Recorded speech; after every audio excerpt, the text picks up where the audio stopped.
Hello, good morning बच्चों। तो आज जो एमसीक्यू है वो environmental education and disaster management का है। ठीक, तो आज के एमसीक्यू काफ़ी इंपॉर्टेंट हैं, थोड़ा डिफरेंट होंगे एज यूजुअल। और मॉक टेस्ट की डेट आपकी आ गई 19 से 24। तो 19 से 24 के बीच में जब भी आपके पास लिंक आए तो आप मॉक टेस्ट कर रजिस्ट्रेशन करके मॉक टेस्ट कर सकते हो। ज़रूरी है कि नहीं? तो ये बच्चों एक तरह का ट्रेनिंग प्रोग्राम है बोर्ड के थ्रू कि ठीक कि वो आपको बताया जाए, आपको ट्रेंड किया जाए कि एग्जैक्टली किस तरह से आपका एग्ज़ाम होगा। तो अब ये जानना आपके लिए पहले से ज़रूरी है कि नहीं ज़रूरी है, इस पे डिपेंड करता है कि मॉक टेस्ट कितना इम्पोर्टेंट है आपके लिए। ठीक, तो आगे के क्वेश्चंस देखते हैं हम लोग। Non biodegradable pollutants. देखो बच्चों, जो इन्वायरमेंटल का है सिलेबस बहुत बड़ा है। क्या आ जाएगा इन्वायरमेंटल एजुकेशन डिजास्टर मैनेजमेंट में? कुछ कहा नहीं जा सकता, इसलिए जितने भी एमसीक्यू मिल जाएं वो कम हैं। और बाकी सब्जेक्ट की बात की जाए तो मोर देन सफिशिएंट क्वेश्चन दे चुका हूँ। एक दो वीडियो और प्रोवाइड करा दूंगा लगभग हर सब्जेक्ट के।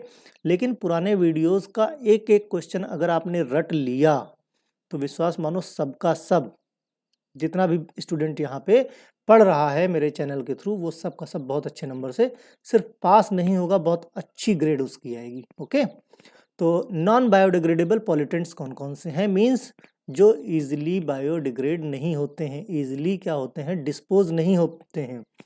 Toxic metals, pesticides, DDT, all of the above. बताओ बच्चों, नॉन बायोडिग्रेडेबल पॉल्यूटेंट्स कौन से हैं? तो ये जो है, जैसे टॉक्सिक मेटल्स हो गए, पेस्टिसाइड्स हो गए, डीडीटी हो गया, है ना, ये सारे के सारे क्या है हमारे non biodegradable pollutants. Okay, atmosphere can be broadly divided into number of Jones. जो हमारा एटमॉस्फेयर बच्चों वो कई तरह के जोन्स में डिवाइड किया गया है किलोमीटर वाइज, कि इतने किलोमीटर पे ये जोन रहेगा, इतने किलोमीटर पे ये रहेगा, इतने किलोमीटर पे ये जोन रहेगा। इस तरह से उसको ब्रॉडली डिवाइड किया गया है। तो वही क्वेश्चन यहाँ पे पूछा जा रहा है कि ब्रॉडली कितने पार्ट में डिवाइड किया गया है, कितने जोन्स में। ठीक है, 3, 4, 5 या 6? तो करेक्ट आंसर है 5। हमारा जो एटमॉस्फेयर है उसको 5 पार्ट्स में डिवाइड किया गया है। ठीक है, next, the region nearest to earth. जो जोन है हमारा भाई 5 पार्ट में डिवाइड किया गया है, तो जो अर्थ के सबसे पास में है, नियरेस्ट है, तो वो कौन सा जोन होगा या रीजन होगा? ट्रोपोस्फेयर, स्ट्रेटोस्फेयर, मीजोस्फेयर या फिर आयोनोस्फेयर? बताओ बच्चों भाई, ये सब चीज़ें तो पढ़ी होंगी, आसान से क्वेश्चन है ना। तो ये आपको वैसे भी पता होना चाहिए क्योंकि one of the simplest question है अगर इस तरह के क्वेश्चन आते हैं तो। The region nearest to earth होता है हमारा ट्रोपोस्फेयर। ट्रोपोस्फेयर जो है अर्थ से ही स्टार्ट होता है। ठीक, तो हमारा ए ऑप्शन इज करेक्ट है। अब पिरामिड ऑफ नंबर क्या शो करते हैं? जो पिरामिड्स के नंबर्स होते हैं वो क्या शो करते हैं?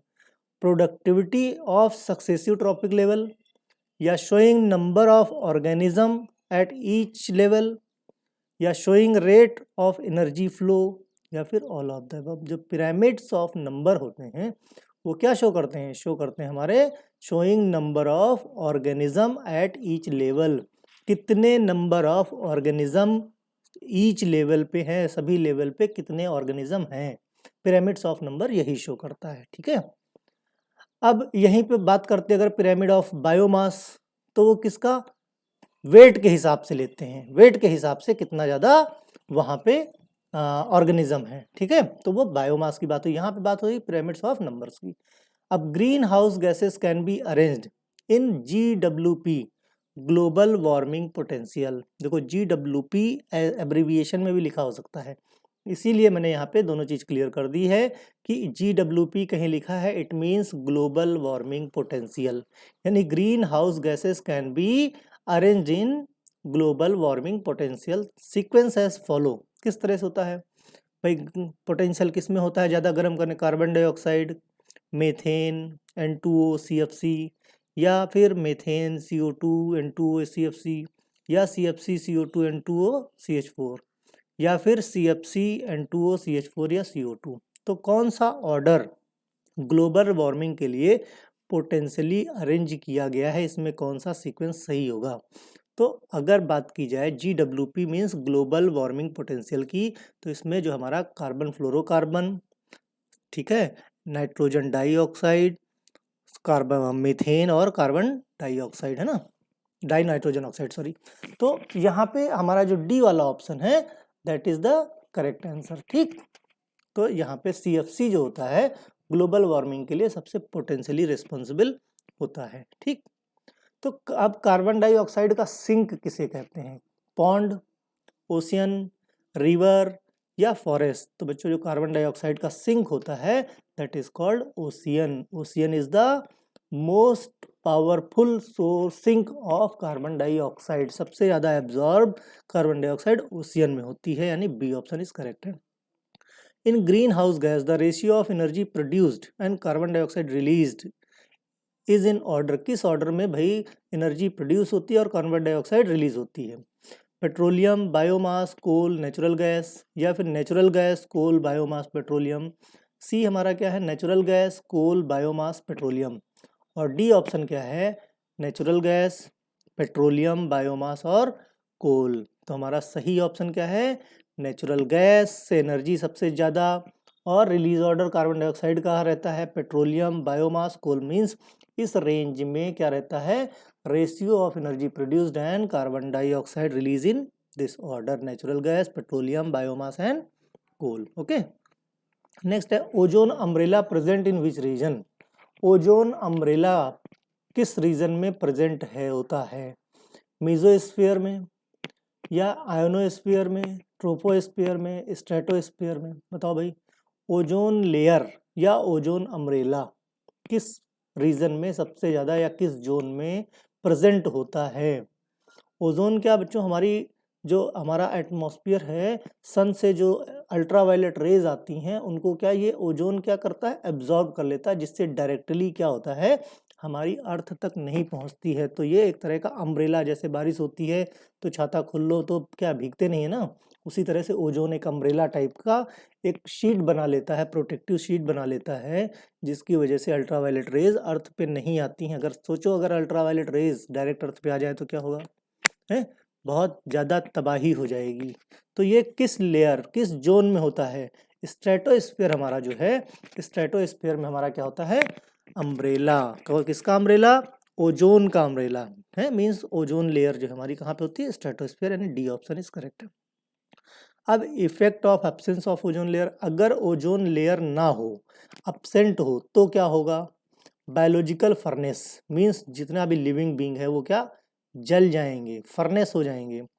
ब्लास्ट फर्नेस, जगह जगह पे क्या है? ब्लास्ट शुरू हो जाएगा। Ultraviolet rays of sun will reach on earth directly, ultraviolet rays जो सन से निकलती हैं वो अर्थ तक सीधे सीधे पहुंच जाएंगी। तो ऑल ऑफ द अबव, यानी हमारे ये ऊपर के तीनों ऑप्शन सही हैं, यानी डी ऑप्शन इज करेक्ट। ठीक है, अगर ओजोन लेयर एटमॉस्फेयर में नहीं होगी तो क्या होगा? इस तरह की प्रॉब्लम्स होंगी। ठीक, अब ozone hole is present on, ozone का जो होल हो गया है, जो वर्टेक्स फॉर्म हो गया है वहाँ पे, वो कहाँ पे हुआ है? जापान, इंडिया, अंटार्कटिका या रसिया? तो बच्चों जो ओजोन का होल है, वो होल बन गया है ओजोन का, वो कहाँ पे हुआ है? ये अंटार्कटिका में हो गया है ना, यानी कि सी ऑप्शन हमारा सही है।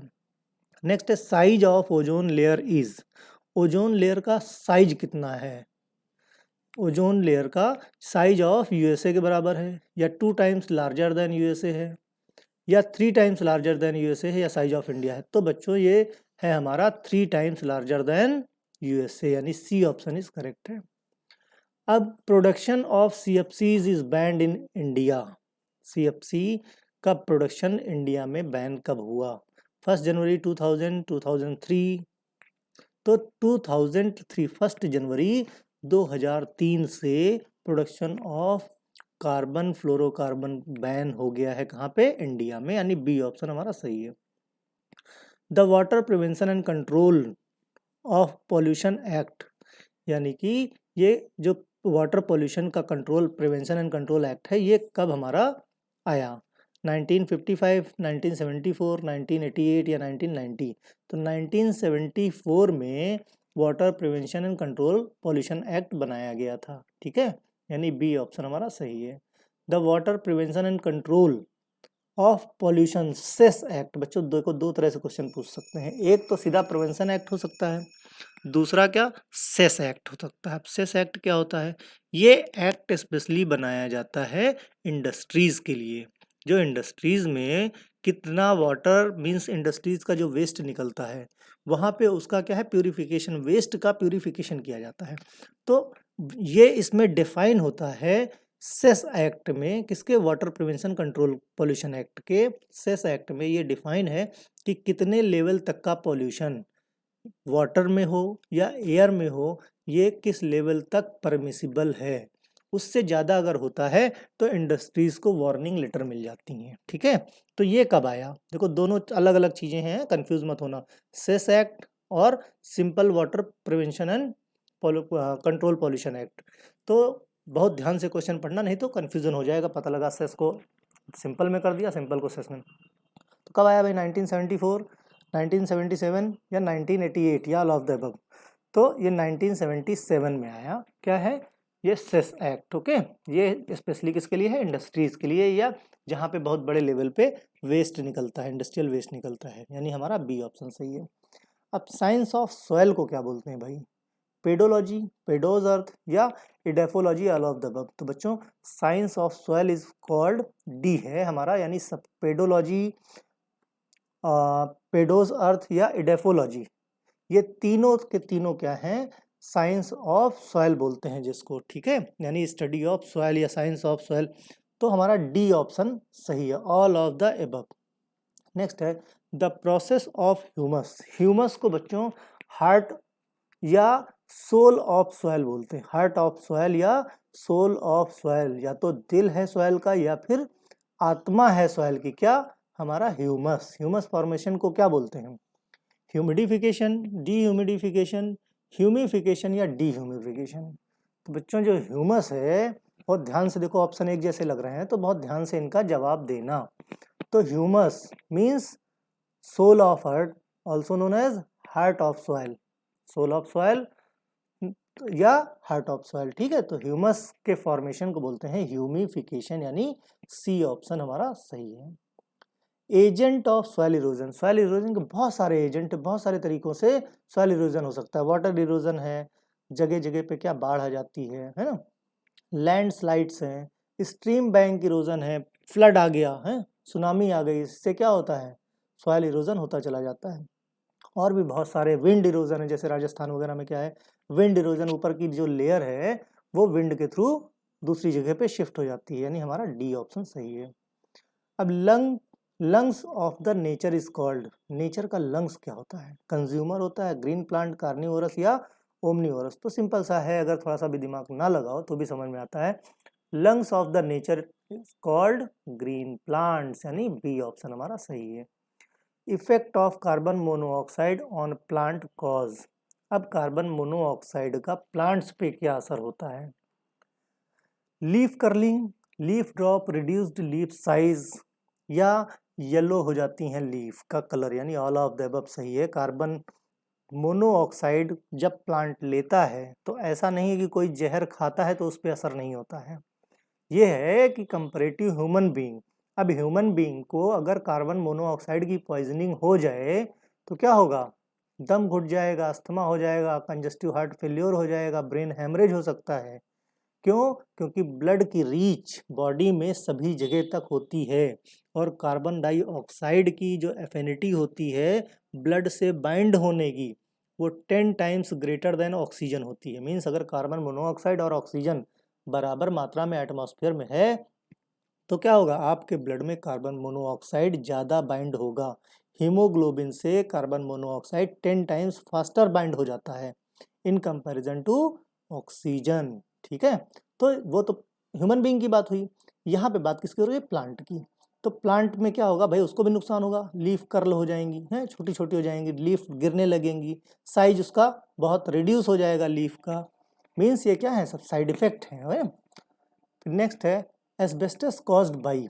एस्बेस्टस क्या करता है, एस्बेस्टस जो है mercury lead, asbestosis, sorry asbestosis जो है एक तरह की डिजीज है, एक तरह की पॉइजनिंग है। ये किससे कॉज होती है, मरकरी लेड, एस्बेस्टोस या कैडमियम, सिंपल सी बात है एस्बेस्टस से होगी। बहुत सारी कंट्रीज हैं जो एस्बेस्टस के प्रोडक्शन पे उन्होंने ऑलरेडी बैन लगा रखा है, उनके यहाँ एस्बेस्टस नहीं होता है। क्यों? क्योंकि ये जो है रेस्पिरेटरी सिस्टम से रिलेटेड, कार्डियोवैस्कुलर सिस्टम से रिलेटेड बहुत सारी डिजीज कॉज करता है, पॉइजनिंग कर देता है। उस पॉइजनिंग क्या बोलते हैं? एस्बेस्टोसिस। ठीक है, और ये किससे कॉज्ड होता है? कॉज्ड बाय एस्बेस्टॉस, यानी सी ऑप्शन सही है हमारा। Which is called the earth protective umbrella. देखो हम पहले भी बात कर चुके हैं इसके बारे में, द अर्थ प्रोटेक्टिव अम्ब्रेला। ठीक है, देखो अभी हमने पढ़ रखा है तो आसान सा लगता है, यही चीजें जब पेपर पे आती हैं बच्चों, समय आपके पास कम होता है तो दिमाग पे प्रेशर ज्यादा पड़ता है। ठीक, जिन लोगों को मेरी बातें सिंपल सा ज्ञान लगती हैं उन लोगों के लिए चैनल बिल्कुल भी नहीं है। जिनको पढ़ने में इंटरेस्ट आता है वही लोग इससे जुड़ें, क्योंकि मैंने इनविटेशन कार्ड किसी को नहीं दिया है। राइट, तो जिसको लगता है कि आपका फायदा है उसके लिए मोस्ट वेलकम, जिसका नहीं फायदा है तो भाई जाहिर सी बात है आप लोग जा सकते हो। ठीक है, क्योंकि देखो क्या है कि मेरा सिर्फ एक ही फायदा है, वो फायदा ये है कि मैं अपने स्टूडेंट्स को हेल्प कर रहा हूँ कुछ अच्छा करने की। मैंने किसी से यहाँ पे फीस नहीं मांगी है और पूरी तरह से फ्री चैनल है। आप जब चाहो जितने बार चाहो आप एक्सेस कर सकते हो, देख सकते हो। मैंने किसी को रोका नहीं है। ठीक, यही एक वजह है, मैंने सिर्फ यूट्यूब पे नहीं, व्हाट्सएप पे भी ग्रुप बना सकता, लेकिन उसमें लिमिटेड स्टूडेंट को फायदा होता। बराबर, तो इसलिए जिसको लगता है कि channel is good, most welcome of those peoples, और channel is not good, so you are free to move. है ना, बहुत सारे चैनल हैं, आपको जहां समझ में आता है आप जाइए। ठीक, तो जाहिर सी बात है, मुझे मेरा जो पढ़ाने का तरीका है मैं तो उसी तरीके से पढ़ाऊंगा। अगर अच्छा लगता है तो गुड, नहीं अच्छा लगता तो फिर मैं उसमें कुछ कर नहीं सकता, क्योंकि मैं अपना तरीका नहीं बदलने वाला। जिस तरीके से मैं पढ़ाता हूँ मैं इसी तरीके से ही पढ़ाऊंगा, क्योंकि मैंने इसका इफेक्ट देखा है, बच्चों को फायदा होता है। तो बीच बीच में जो उसके बेसिक्स हैं, जो उससे रिलेटेड फैक्ट हैं, वो बताने जरूरी हैं, ये मेरे लिए जरूरी। ठीक है, तो which is called earth protective umbrella. Earth protective umbrella किसे बोलते हैं? सिंपल सी बात है, किसको? ओजोन को। ठीक है, ओजोन प्रोटेक्टिव लेयर। ठीक, होती कहाँ पे है? स्ट्रेटोस्फीयर में। काम क्या करती है? अल्ट्रावायलेट रेस को एब्जॉर्ब करती है डायरेक्टली। जो अल्ट्रावायलेट रेस सन से निकलती हैं वो अर्थ पे नहीं पहुंच पाएंगी। क्यों? क्योंकि अगर पहुंच गई तो क्या होगा? बायोलॉजिकल फर्नेस, ब्लास्ट, है ना। तो बहुत सारी प्रॉब्लम्स जो है क्रिएट होनी शुरू हो जाएंगी, इसलिए ये बहुत ज़रूरी है। अभी जैसे कोरोना का लॉकडाउन था और बच्चों कोई भी दूसरी गैस ओजोन लेयर को फिल नहीं कर सकती, means no one is the replacement of ozone. Right, इसीलिए ये ओजोन लेयर इंपॉर्टेंट होती है। और दिन का दिन जो CFC कार्बन है, क्लोरोफ्लोरोकार्बन है, कोल है, इन सब चीज़ों की वजह से हाइड्रो पावर्स हैं, थर्मल पावर्स हैं, बहुत सारे कोल थर्मल पावर्स हैं जहाँ से CFC वगैरह बहुत निकलता है मात्रा में। इन सब चीज़ों की वजह से हमारा ओजोन का जो होल है वो बड़ा होता चला जा रहा है। ठीक, तो major cause of acid rain. Acid rain का मेजर कॉज क्या होता है? सिंपल सी बात है, आपको पहले भी पता रखा है, SO2 और NO2 ज़्यादा होगा तो एसिड रेन होगी। Those are the main constituent of acid rain, है ना। तो hydrothermal power, afforestation, coal based thermal power या नन। तो बच्चों जो कोल बेस्ड थर्मल पावर होते हैं वहाँ से SO2 ज़्यादा मात्रा में निकलता है, नाइट्रिफिकेशन ज़्यादा मात्रा में होता है। Means coal based thermal powers जो है उस मेजर कॉज होते हैं एसिड रेन के। ठीक, नेक्स्ट है कंट्रोल ऑफ एसिड रेन के लिए भाई क्या करोगे? डीसल्फ्यूरिएशन। ठीक, डीसल्फ्यूरेशन कर लो या डीनाइट्रिफिकेशन कर लो, रिडक्शन ऑफ सल्फर कंटेंट या रिमूवल ऑफ सल्फर इमिशन। तो ऑल ऑफ द अबव, या इमूवल हो गया, यहाँ पे रिमूवल होगा। ओके, आर यहाँ पे मिसिंग है अभी। तो desulphurisation and denitrification, reduction of sulphur content, removal of sulphur emission, ये सारे के सारे क्या हैं? फैक्टर्स हैं जो कंट्रोल कर सकते हैं किसको? एसिड रेन को, यानी डी ऑप्शन हमारा सही है। Factors affecting ground water pollution. अब ग्राउंड वाटर पोल्यूशन को बहुत सारे फैक्टर्स हैं जो अफेक्ट करते हैं। कुछ कौन से हैं? Depth of water table. Water table means water level earth के नीचे कितना है। रेनफॉल पैटर्न भी पॉल्यूशन का है। कहीं कहीं पे बहुत ज़्यादा रेनफॉल हो जाती है, फ्लड आ जाता है, कहीं कहीं सूखा पड़ जाता है ना। तो ये भी एक मेजर कॉज होता है ग्राउंड वाटर पॉल्यूशन का। Distance from the source of contamination. अब जो ग्राउंड वाटर का लेवल है, जो टेबल है वाटर टेबल, वो जो कंटामिनेशन के जो सोर्सेज हैं, जैसे इंडस्ट्रीज वगैरह हो गई, कहीं पे बड़े बड़े शहर हो गए जहाँ पे पॉल्यूशन का वेस्ट बहुत ज़्यादा निकलता है, उससे उसकी डिस्टेंस मीन्स कितने कम समय में वहाँ तक वो पहुँच सकता है। ठीक, तो ये सारे फैक्टर्स क्या हैं? रेस्पॉन्सिबल होते हैं किसके लिए, ग्राउंड वाटर पॉल्यूशन के लिए। ओके, डी ऑप्शन हमारा सही है। Next, source of radio active pollutants in water.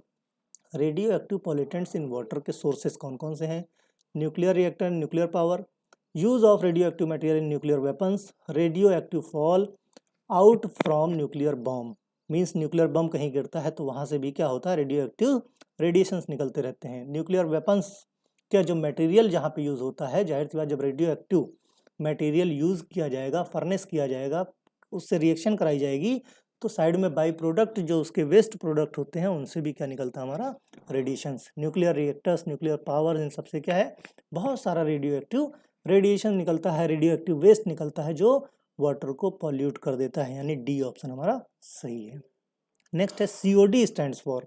COD means क्या होता है, concentrate dissolve oxygen, biochemical oxygen demand, chemical oxygen demand, या ऑल ऑफ द अबव। बताओ भाई, COD what is stands for, means COD. COD मतलब होता है बच्चों केमिकल ऑक्सीजन डिमांड। क्या होता है, केमिकल ऑक्सीजन डिमांड। ध्यान से, टीओसी मीन्स, देखो इस तरह के एब्रीविएशन भी एग्जाम में आते हैं, क्योंकि मैंने AKTU का पेपर देखा है, उसमें एब्रीविएशन बहुत सारे, और फिर क्या होता है लास्ट मोमेंट पर, अरे ये एब्रीविएशन तो मैंने पढ़े नहीं। ठीक, अब सबसे कम टच मिलता है आपको इन्वायरमेंट का, किसी भी कॉलेज से आप हो, सबसे कम अगर पढ़ाया जाता है तो इन्वायरमेंट पढ़ाया जाता है, टेकन एज ग्रांटेड लिया जाता है। ठीक, लेकिन यही एक वजह है कि इन्वायरमेंट, और इन्वायरमेंट में पास होना भी जरूरी है। अगर सब्जेक्टिव हो तो घर घर की कहानी लिख के पास हो जाओ, यहाँ तो ऑब्जेक्टिव है। ऑब्जेक्टिव में सही या गलत बहुत ध्यान से देखना भाई, क्योंकि इसकी बैक का मतलब आप जानते हो फिर है। तो TOC मतलब total organic concentration, total organic count, या टोटल ऑर्गेनिक कॉलीफॉर्म, या टोटल ऑर्गेनिक कार्बन।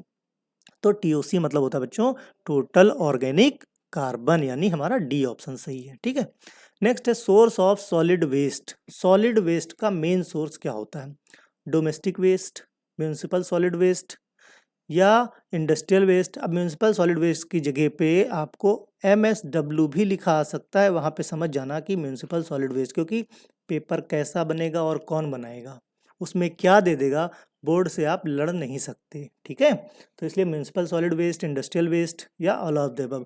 तो सॉलिड वेस्ट के ये सारे के सारे क्या हैं, सोर्सेज हैं। ठीक है बच्चों, तो इसी तरह से आप लोग पढ़ते रहिए, कहीं कोई समस्या होती है तो गाइड करने के लिए मैं हूँ। मॉक टेस्ट की बिल्कुल टेंशन मत लो, जब लिंक आ जाए तब मॉक टेस्ट कंप्लीट कर लो। ओके बच्चों, बाय।